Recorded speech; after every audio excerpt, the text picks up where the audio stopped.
guys, welcome back to our channel.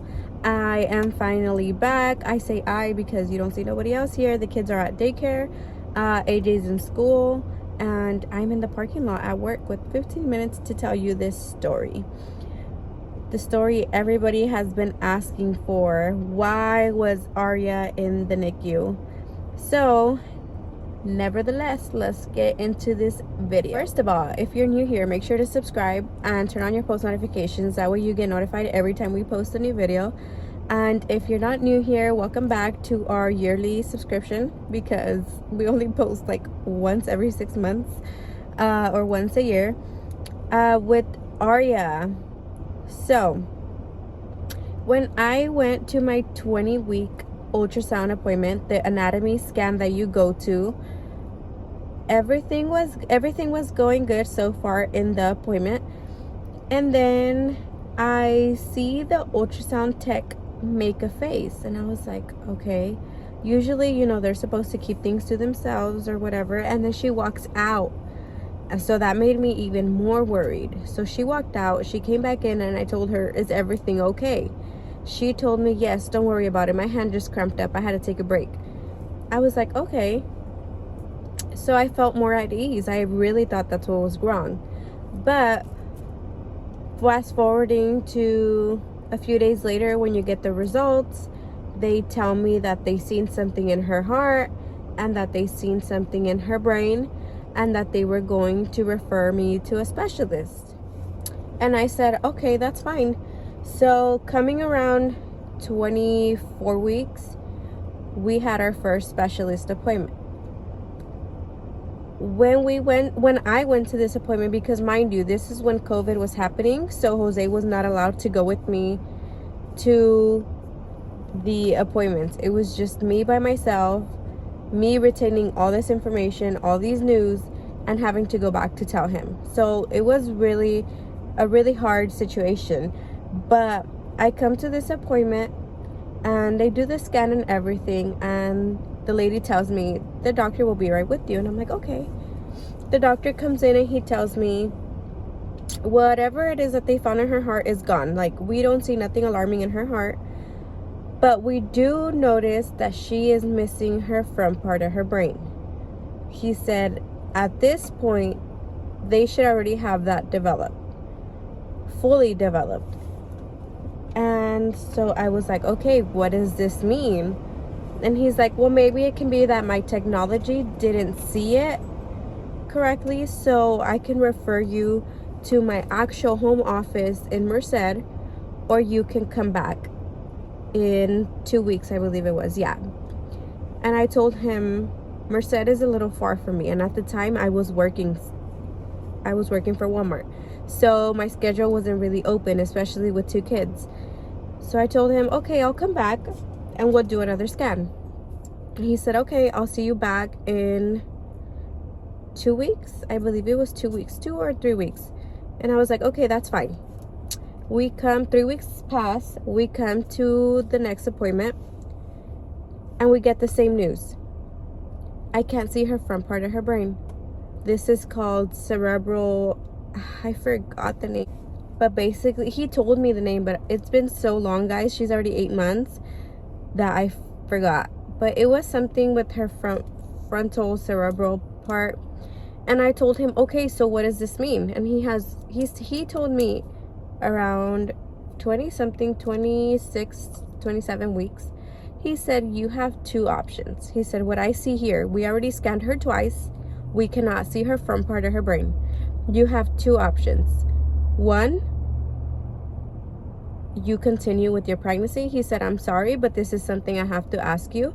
You continue with your pregnancy, but your daughter will have disabilities. She will have speech delay. She won't be able to close her hands because her front part of her brain is not developed. It won't be functioning for her. She won't be able to close her hands. She'll have speech delay. She will have learning disabilities. Or you just decide to go through with an abortion, and we can schedule that for you. When I tell you, I held back my tears so much I had to be in that moment. I don't want to cry because I don't want to cry. But in that moment, I knew I was pregnant with the warrior, because I am a crybaby. I cry when it comes down to my kids, my husband, you know, those really close to me. If something happens to them or something's wrong, I'll cry because they mean the world to me. And hearing this about your daughter, I don't want this to sound bad, but it's like the one gender you've always wanted. You finally get your daughter and the doctor's telling you she'll have disabilities, or you can abort her. You can choose. It's not something I had to think about at all. 100%, I was not going to abort my daughter. I was going to have her. But the fact that I had to think about this, not think about it, but the fact that I had to deal with this type of situation by myself.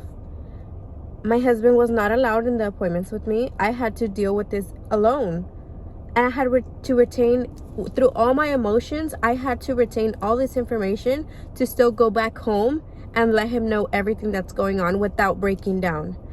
So without a doubt, I told the doctor, I'm keeping my daughter. Thank you very much for your suggestion. I know you have to say this because there's parents that probably don't want their kids with disabilities, but I'm keeping my daughter. And he said, okay, you can come back in another 2 weeks, 3 weeks, and we will redo the scan and keep trying. He did not give up on her. I told him, okay, that's fine. We get to our 30-week appointment. Same thing.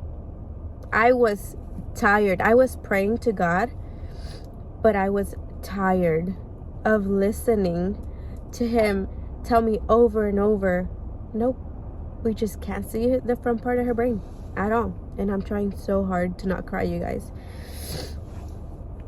He told me straight up. He said, I'm sorry, but we can't see the front part of her brain. At this point now, you turning almost 8 months, we should be able to see it. He said, I had hopes to still see it. He said, but, you know, we can come back again in 2 to 3 weeks and try this again. Don't worry about it. And I said, okay, that's fine. Why? Because I was praying. I knew God was by my side. Throughout all these weeks of still getting the same answer, and the same answer, I was like, no, I know he's going to do something. He has a purpose for this girl. She is not going down. My daughter is a warrior. God sent her to me for a reason after being a surrogate. So I know there's a purpose for her. 2 to 3 weeks later, I was 33 weeks pregnant. I come to my next appointment. We come to this appointment and they scan her and everything. It wasn't the doctor this time. It was his assistant. She scans. And he tells me, I need to talk to you in my office. And I still have his recording. I recorded his voice. Don't do that, guys. You're not supposed to do that. But I still did it because something in me told me record it. And I recorded him. I get to his office so nervous. I was like expecting the worst because I'm like, why would he want me to talk to him in his office? He said, let's review these pictures. I said, okay. So he's looking at the ultrasound pictures and he's like, what do you see right here? Pointing towards her front part of her brain. Oh my God. When I tell you I don't want to cry right now, I really don't. He said, what do you see right there?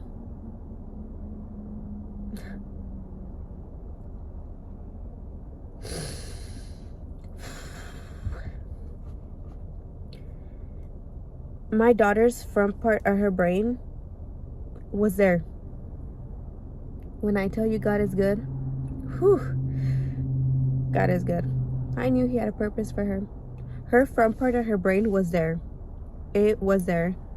He said, if I would have seen this baby girl for the very first time like this, he's like, we would have avoided so many appointments. I was like, wow. He said, yeah, wow. Her front part of her brain was there. But obviously he was still concerned because there were so many appointments where we couldn't see it. So he said, I don't want to stress her out. So we're going to be doing NST testings every week until you give birth now. Because I don't need the baby stressing. If at any point she stresses, you have to go into labor. Also, I do not want you to pass 39 weeks. I need them to induce you before 39 weeks. I said, okay. I said, thank you so much for everything. Because if I wouldn't have agreed to this last appointment, you guys, I would have never known that my daughter was okay. Fast forward to me giving birth to her. She was on my chest after I gave birth to her. And all of a sudden, all I hear is, her nose is flaring. She's breathing too fast. We gotta move. I was like, what is going on? NICU came in. All the NICU nurses, they told me they had to rush her to the NICU because they had to give her oxygen. She was breathing too fast. They told me if she does good with the oxygen, within a few hours, she can go home.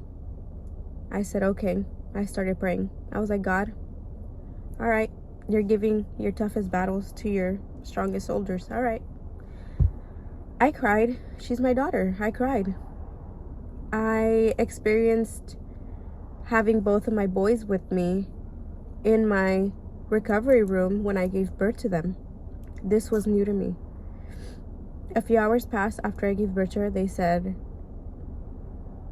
Abigail, she's not looking so good. We're gonna have to keep her. I said, okay. First they said 2 days, then they said 3. Maybe she can go home in 5. It took 7 days for her to go home. Wow. When I tell you my faith was like this, I was like, God, this is in your hands.